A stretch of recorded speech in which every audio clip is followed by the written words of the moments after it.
Okay, so continuing on from the last video, we had the properties of parallelograms.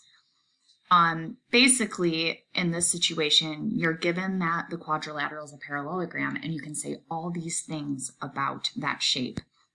What the converse properties are is you have a shape, you just have a quadrilateral. You do not know that it is a parallelogram.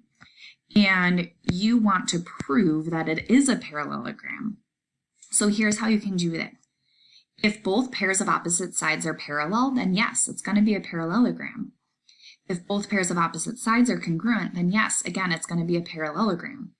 And if both pairs of opposite angles are congruent, again, it's going to be a parallelogram. And if the diagonals bisect each other, it will be a parallelogram. Basically, all of the opposites of these properties here.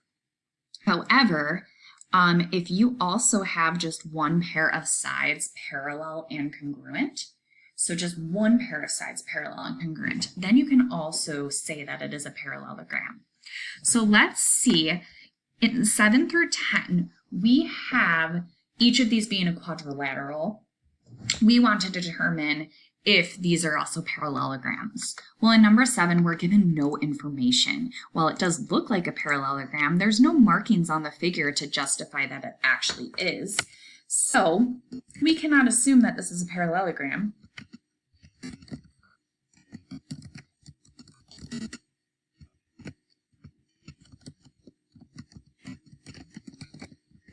There is nothing to prove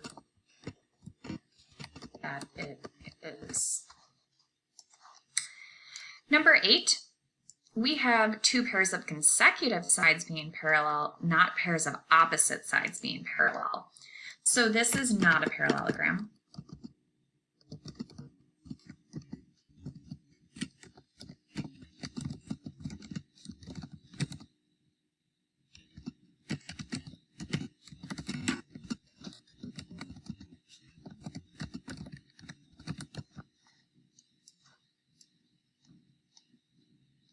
All right, next one.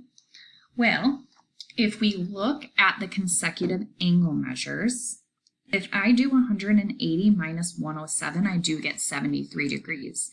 So consecutive angles, both pairs of consecutive angles are supplementary here, which means that by the converse of the same side interior angles theorem, this side would be parallel to this side, and this side would be parallel to this side, which means that we do have a parallelogram because we have both pairs of opposite sides parallel. So this is going to be a little bit of a longer explanation.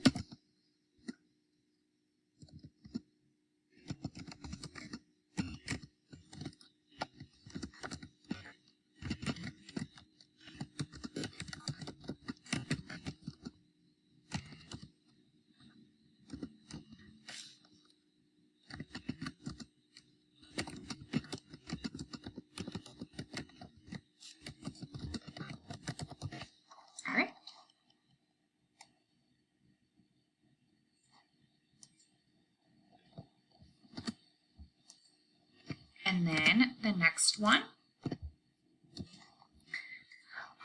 for this one, we have a pair of diagonals bisecting each other. So if the diagonals bisect each other, then we are dealing with a parallelogram.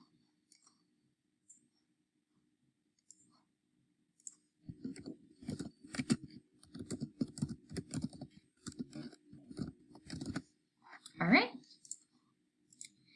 And so that is questions 7 through 10, and now we're going to do 11 through 14, which says which property can we use to show that the quadrilateral is a parallelogram. For number 11, we can use the converse of the same side interior angles theorem to show that we have two pairs of opposite sides parallel.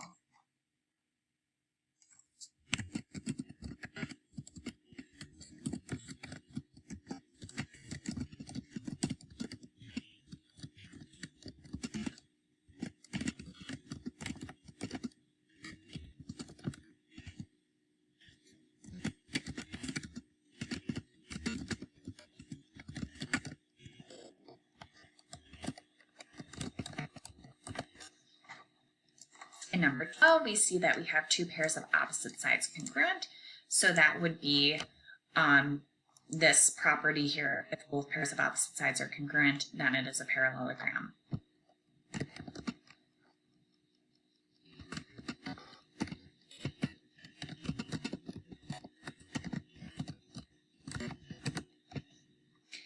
And then in number 13, we have a set of diagonals bisecting each other. So we can use, if the diagonals bisect each other, then it is a parallelogram.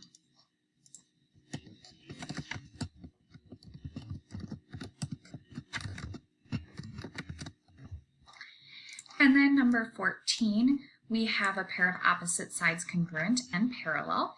So we can use this last one. If one pair of sides is parallel and congruent, then it is a parallelogram.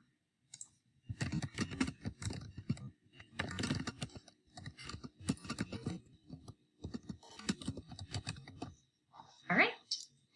So in numbers 7 through 14, we were just given that these shapes were quadrilaterals, and we needed to use the converse properties to prove that these were parallelograms.